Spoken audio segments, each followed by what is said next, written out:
Hi everyone, good morning. তো আজকে সকাল সকাল একটা মিনি ব্লগ নিয়ে চলে আসলাম। সকালে উঠে স্নান টান করে এখন চলে আসলাম ঠাকুর ঘরে।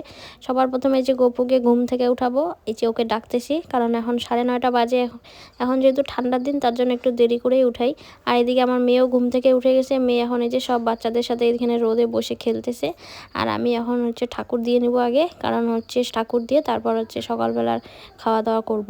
তো এই যে এখন আমি এখানে পুজো দিচ্ছি, গপুকে উঠাইলাম, ওকে মুখ ধোয়ায় এখন ভালো করে ফ্রেশ জামা কাপড় পরায় এখন ওকে পুজো দিয়ে দিলাম। আর এখন ওকে সকালবেলা খেতে দিলাম লাড্ডু। কালকে ওর পাপা মিষ্টি আর লাড্ডু নিয়ে আসে, তো এখন আমি লাড্ডু দিয়ে দিলাম। আর আমার এখন পুজো মোটামুটি শেষ।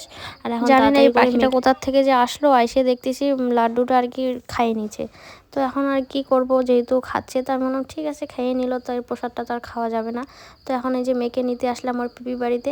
তো আইসে দেখতেছি মেয়েকে এখানে বাটিতে ভাত দিছে। তো আমার মেয়ে দেখো ভাত খাচ্ছে একা একা, খেতে তো পারে না, মানে 1-2টা ভাত মুখে যায় তো সব ভাতে এরকম ছিটায় ছিটায় শেষ করে দেয়।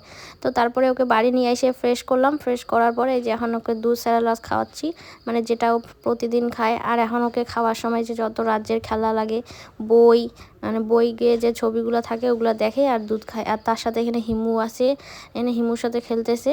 তো ওর বাবা তো ডিউটি চলে গেছে, মা আর আমার জন্য আবার রান্না করতে হবে।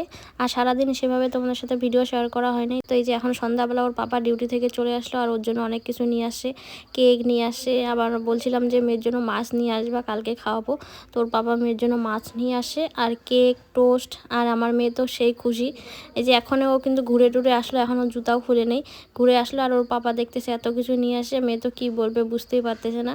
তো কিন্তু এখনও বাইরের জিনিস সেভাবে আমি খাওয়াই না। তো আজকে এই কেকটা আর কি একটু খাওয়াবো। তো আমার মেয়ে কিন্তু এখনও মানে বাইরের জিনিস সেভাবে কিছুই খায় না, মানে খায় না বলতে আমিই খাইতে দেই না। বাইরের জিনিস খাওয়া শুরু করলে তখন শুধু ওগুলোই খাইতে যাবে, তার জন্য আমি যতটা পারি বাড়ির জিনিসে ওকে খাওয়াই। তো আজকে প্রথম ওকে এই কেকটা একটু ট্রাই করলাম, তো ভালোই লাগলে হয়তো মনে হয় খাইলেও ভালোই। তো এই যে এখন আমি একটু অনেকদিন পর নেল পলিশ পরলাম, সময় পাচ্ছি না নেল পলিশ পরাতে। এখন সন্ধ্যাবেলা এখানে ও খেলতেছে ওর পাপার সাথে, তো আমি একটু নেল পলিশ পরলাম। আর এই যে এখন ওর ডিউটি হচ্ছে ফিশকে মাম দেওয়া। এটা হচ্ছে রোজ দিনের কাজ। ওর পাপা ডিউটি থেকে আসবে, ওর পাপাকে বলবে যে ফিশকে মাম।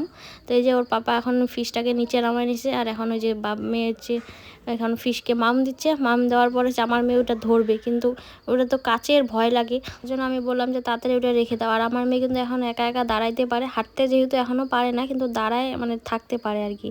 আর এই যে এখন তো কোলে থাকতেই চায় না, কোলে নিলে শুধু নিচে নামার ধান্দা। আর বাইরে যেহেতু ঠান্ডা করতেছে ওই জন্য ঘরেই আসে। এই যে দেখো সবসময় খালি নিচে খেলবে, নিচেই খেলবে। তো এই যে ওর পাপার সাথে এখন এখানে খেলতেছে, আর আমি এখন চলে যাবো হচ্ছে